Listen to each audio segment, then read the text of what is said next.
You know you have a calling on your life, and you know that you want to create a space where you can earn your time. But for whatever reason, anytime you try to build a business model that help you to generate consistent revenue, it seems as if the word consistency get in your way, and you just cannot figure out why is it that you're not doing the thing necessary so you can get that time and freedom back. Hey, it's your girl Sherry Somerville. Welcome to my channel. Today we're going to be diving deep into what that looks like, because you start something and you get excited about it, and somewhere along the way you stop and you don't finish what you started, and then you feel bad and you feel guilty for not doing that, and it always feel like you're starting over from scratch. And then there's some type of self doubt that sneak in, and you're like, oh my god, I know I'm capable, I know I'm smart, I know how to do this, I know I have a gift that can help other people, and I'm just tired of every time I try to do this thing or I try to attempt it, something, some way, somehow get in the way. So today, and if this is you, this is for you. And I'm pulling up my notes right now. And I don't even think I'm going to use my whiteboard today. I'm known to use my whiteboard, but I want to talk to you. I want to talk to you, the person that know that you have a calling on your life. And when you feel like you're getting ready to put yourself out there, market your business, life happen, life get in the way, and you started off with a positive attitude, wanted to be consistent and showing up, but some way, somehow, it just doesn't happen for you. If this is you, welcome to my space. I'm going to be going over that, and I'm going to tell you why this happens too. I'm going to be breaking that down for you. And if you see me looking down, I'm reading from my book, The Challenge Code. This is how to turn your experience and your voice into a machine that gives you more clients, more cash, and more freedom. And inside of that book, it answered that very thing, that hidden mental block, what we call cognitive dissonance. And in 1975, psychologist Leon Festinger introduced the theory of cognitive dissonance. And he explained why people struggle to take action even when they know it's the right thing to do. Cognitive dissonance is the mental discomfort we experience when our action don't align with our beliefs, or when new information contradict what we've always thought to be true. It's the inner tug of war between what we know we should do and what we actually do. It's why we stay stuck in old habits even when new knowledge prove there's a better way. Now, I also want to pause here for a second, because sometimes it may not even be you. It may be even your client or a prospect you're talking to, and you're like, hey, the product that I sell can truly transform your life. It can truly help you. But all you're hearing from them is crickets. And you're like, oh my God, if they just do this thing, if they just understand that this thing can give them the life that they desire, if they could just see beyond that. And what this book is saying is cognitive dissonance is why they're not seeing it. Let me continue reading. Think of it like standing at the edge of a swimming pool in a hot summer day. You know the water will feel amazing once you're in, but instead of jumping, you hesitate. You let the fear of the initial cold shock. You let the fear of the initial cold shock keep you from experiencing the refreshing relief waiting for you. This is the same hesitation play out in business every single day. Now, I was in the Bahamas with my family celebrating my aunt's 70th birthday, and I experienced this as well. My family was in the water playing. My son was in there splashing around. It is at this time, it was in March. So it was this month in March. And I'm going to tell you this, like, they're like, come in, just come on in. Once you come in, you're going to get used to it. And I'm like, no, and I'm freezing. I'm walking in the water. I'm literally walking this beautiful white sand, beautiful water, but the water was super cold. It's in March. It wasn't a summertime like in July. So, and they're already in the water and they're already inside of that water. I'm like, oh my God, it is so cold. I don't want to go any further. They're like, you got this, you got this. And they're like, all you have to do is just dump your whole body in the water and you get used to it. And I'm like, no, because all I'm thinking about is when I dump my body, then I have to get up. And when I get up, that wind is going to hit me and I'm going to be super cold. So I'm just like freaking out and I'm shivering and I'm walking slow towards the water. I'm doing it, but I'm still in fear doing it. And everyone around me is telling me how good it feels. I'm watching them enjoying the water, but I can't enjoy it because I do not want to go all the way down and get my whole body wet inside of that water. And it dawned on me that this is how you or your clients feel when they're trying your new product, when they're trying your new offer, when they're stepping in their toes with your new thing. There's a hesitation there. And how many times have you heard a strategy that you knew could transform your result, but instead of implemented immediately, you overthink it? You told yourself you get to it later. And then days turn into weeks, weeks turn into months, and before you knew it, it's a whole year had passed by. Listen, I just love this book. I just love this book. And I'm on chapter 43 of the challenge code book. That's exactly what happened when I delayed even writing this book, The Challenge Code. I delayed writing this book so much because all of this stuff came up for me. That's exactly what happened when people hesitate to launch their first offer or their first thing and their first low ticket and even their challenges. And the hesitation is costly. The the hesitation is costly. Even though you may feel like it's not costing you, it is costing. Here's why. Cost of hesitation. Every time you delay taking action, you're pushing back your own success. You're postponing the clients you could have served, the income you could have generated, and the impact you could have made. You say you want abundance, but you're acting like someone who's not ready to receive it. Cognitive dissonance is like trying to move into a new house while refusing to unpack your old boxes. At first, everything feels unfamiliar. You reach for the light switch on the wrong wall. You open the wrong cabinets looking for your coffee mug. Your brain is wired to see familiarity and predictability. And when something disrupts that, it takes time to adjust. Now, but the longer you hesitate learning this new layout of home, the longer it takes for you to feel comfortable in it. So this is from our book, The Challenge Code. I wanted to kind of stop there because we could go on and on. Get the book if you want to read the whole thing. So because the same thing happened in business. We resist learning a new way to sell, right? And when you learn something new, like when this low ticket offer comes in and you want to start launching low ticket, or when you want to host a masterclass or you want to host a challenge, whatever it is for you, I remember saying, okay, there's so many cognitive dissonance that came up for me when I am trying new things, and I'm a go-getter. So I just imagine someone who's still having challenge with that same situation, that they're thinking like, oh my God, this is too much. I don't know if this new change I can handle it. But we have to learn how to embrace change, and we have to learn how to embrace it in a way where we look at things and say, listen, I know this is new and I won't understand it right now because I'm new to it. It amazes me when people are trying something new and they're in this defense mechanism of it's not working for me. I don't know why it's not working. Or if they're trying to send out their buyer ready message, and when they try to send that message out, you're and if you're new to our space, we're talking about buyer ready messages, message where we send out that content that speak to co-buyers to get them to self-select and raise their hand and says, yes, I want what you have. And when you send out that message, that magnetic message that's supposed to attract people, I ask people like, well, what happened? What's broken here? And they'll say, oh, it's just not working for me. My audience doesn't want that. When truth of the matter is, when I ask them, how many have you sent? And they're like, two. And they're like, two?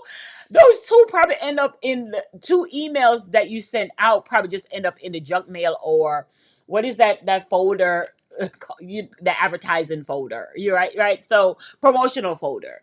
So you have to understand that's not enough data for you to say that somebody doesn't want your offer. Our mind, our cognitive brain plays these tricks on us to make us believe that nobody wants what we have. The market is crowded. We're just wasting our time. And that therefore those thoughts create this thing that stop us from doing what we need to do, like build our own email list of buyers. All of those thoughts that sit there tell us like, oh, we're just wasting our time. When are we really? Truth of the matter is we're not wasting our time. That the thought is doing something that it's supposed to do. It's supposed to keep you comfortable. It's supposed to. So whenever I'm trying something new or whenever I'm going to do something new, I always go back to my younger self. I always revert back to my younger self and ask myself, what was it like when I was trying to ride a bike? Or what was it like when I was trying to drive a car? The first thing is, in my head, yes, I tell myself, I'm not that superficial to not know that I am going to fall off this bike and it will be okay. The thought that I have when I'm trying something new, I go back to that younger Sherry and I said, okay, I'm going to get on this bike and I am going to fall and it's okay because I will know how not to do it the next time. And I'm going to fall a couple of times until I get until I get the rhythm of how to ride the bike. Because what's holding me to be consistent in that space is not the actual riding of the bike, is when I physically know how to ride the bike, I stay with that thought. Oh my goodness, I can go to the store on my own. I can be more independent. My mom can trust me to go further. I know how to get to school and back. I don't have to worry about my mom to take me somewhere. So I'm creating all these thoughts of the outcome of what it will be like when I learn how to ride the bike. Now let's move from the bike and let's talk about creating something that you want to put out there in the world. In this case, creating that low ticket offer, that mini offer that tells people about what you do and something that where they can get a quick transformation. Because that is the same way. When you create that low ticket offer, you go to the place of what's on the other side. On the other side is you're building your email list of buyers versus freebie seekers. When you go on the other side, you are literally creating something where somebody will pay for it one time and you don't have to physically be around. Your energy don't have to physically fund the idea behind them saying yes to you. So that's number two. Number three, when you are creating something that you know that you put out in the world, it creates this domino effect of impact because you make it one time, as my book is all about selling one to many. You make it one time, and when you make it one time, that people get to enjoy it. I created something called the Buyer Ready Messaging Matrix, and till this day, since January 28th, it is still out in the online space selling by itself while I'm here talking to you. That's the power of really understanding how to control your thoughts. That's what this whole video is about. Knowing what to choose to be your thoughts. So I could have said, hey, I don't know how to do low ticket offer. There are certain type of people that buy low ticket offer. All of these negative cognitive things could have come up in my mind for me, but I chose something different. I chose to be that little child that's trying to ride the bike and think about the freedom that that bike gave me. And I parallel that to being able to learn this new way of growing my business, generating daily sales with my expertise, my ideas that's helping to transform people's life. And that is the exact same way you have to think. When you're entering a new way of learning, your thought process has to only think about the outcome of that thing. And even when you're marketing to new people about your own business, about your own offer, about the problem that you solve, you only want to focus on the idea, the outcome of what they get, the outcome of the opportunity, the outcome of the internal feeling of what they get, the outcome of the external feeling of what they get. If you learn how to focus only on telling them about the outcome, it should pull so much natural dopamine juices out of them to where they're like, I don't care what I have to do. I want that outcome. I don't care if I have to do this, or if I have to send 5 emails, or if I have to market my bit. I don't care what that looks like. If I have to get my YouTube channel, start talking about my business.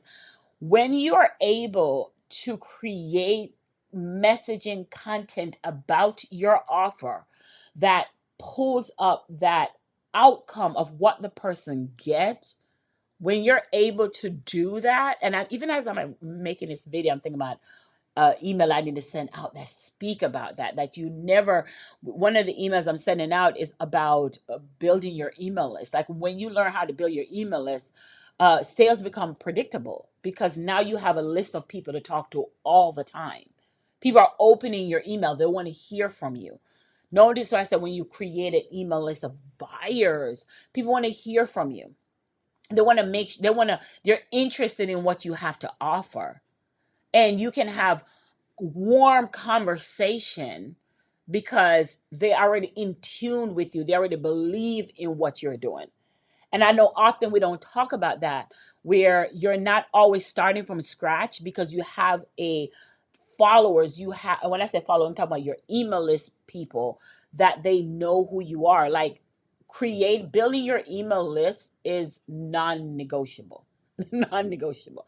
When I hosted and wrote a book around how to host a challenge, right? When I did that, and when I did my low ticket offer, all of these different things, all of these different offers build people to my email list simultaneously.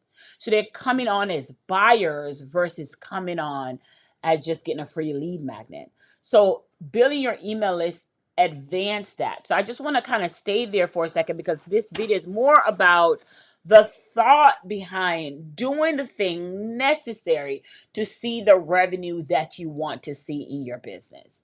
The thought that you have when you're trying something new, a new business model. And in my case, there are things happen in my life that I had to shift to low ticket offer.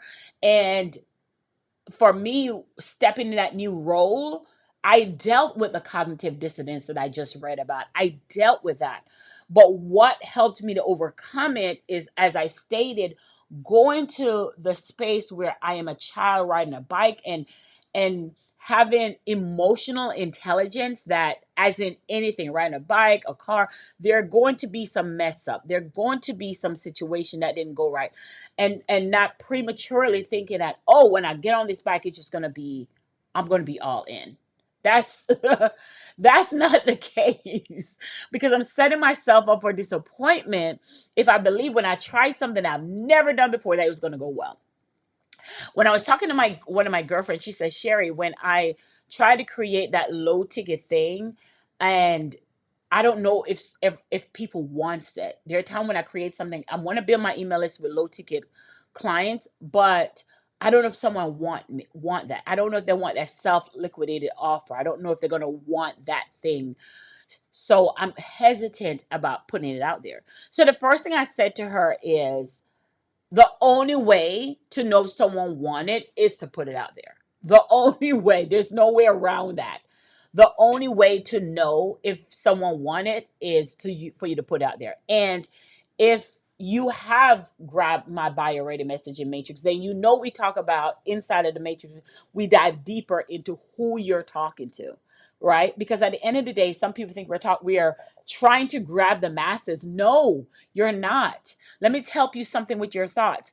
You are so unique that the when you start making money, when you realize not everyone need to understand you. When you're so unique, when you realize that the masses are different, right? And you're different. So you have to think highly and super. If you're thinking like everybody else, that means something is wrong with you. Like, one thing my husband does super well is he studied me so well. And he said to me today, he's like, babe, sometimes I wonder, is everybody, he said, I don't think everybody has the ability to be successful. And I said, well, I think everybody has the ability, but it takes a unique, special person to be resilient and keep going even after a storm. Like we were having he's like, I think it's a trait. He's like, I think it's a trait. I think it's something is, you know what? I want you to comment below. I really want to ask you, do you think people has the ability to be successful? Or do you think that there's some people just are born with traits of it? Now, I'm not talking about people who are born with already being millionaire and they're just the byproduct of their family. I'm talking about people who the Michael Jordans, the Serena Williams and her dad, the Beyonce's, the dad, people who didn't come from much and they created an idea and the idea turned into something amazing. So I try to show him that, and he's like, I think there's some genetics there. I think that, and I said to him, yes, but I also believe whether there's genetics there or not, there are people who can turn that into something. They can turn it, they can position it to be successful. So it's a win-win for everyone. But the resilience of to keep going, to not let your cognitive dissonance get in the way has to be there as well. Because the minute you face adversity, the minute the thoughts started coming up, we run for the hills. But I just want to challenge you before I hop off. I want to challenge you. What if the next time you're faced with a resistance when putting your offer out there, what if the next time that you're faced with that, what if you don't give in? What if you tweak instead of throwing the baby out with the bathwater? What would that look like? What if when your thought comes up and says you're not good enough, you're not qualified enough, you don't have enough this, you don't have enough that? What if you're able to command your thought to shift and start reminding your thought that you still that girl? Like you still did this, you still did that, and I'm saying that this, and you can insert what that this is, because I had to do that the other day. ChatGTP had to remind me that I'm still that girl. Like, hey, you were 3-time #1 best-selling author. You've helped 1,500 plus women make their first 6 figures. You've had sold out conferences. You spoke on thousands of stage. You helped kids in Jamaica. Like I had to, when you're entering the space of something that you've never done, you have to kind of go back to things that you have done. Right? The mayor have gave you your own day. Like you had to go back to things like, hold up.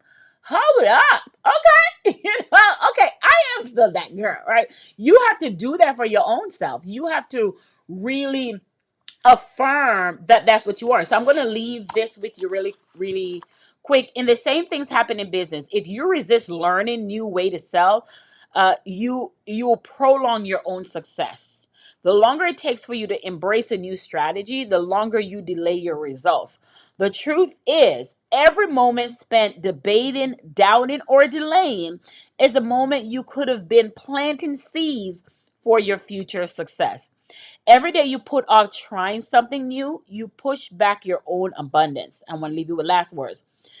You say you want more clients, more impact, more financial freedom, but do your actions align with what you say you desire? Woo!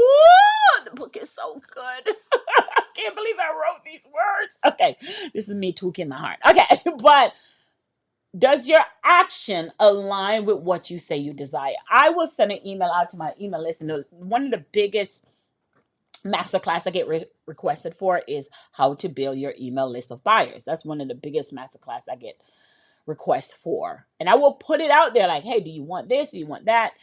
And because I know, and it baffles me that the people who ask for it are usually the one that are available to do it. And all I could recall when people say, oh, because life is happening, right? We're busy, right? We're super, super busy. And I recall when I was working in law enforcement, when I was trying to get out to go bet on myself and be full time, I remember coaches would have their classes at 2, 3, or in the middle of the day. And I'm like, oh my gosh, I'm working in corrections at the jail. I could not make this happen. How am I going to make this happen?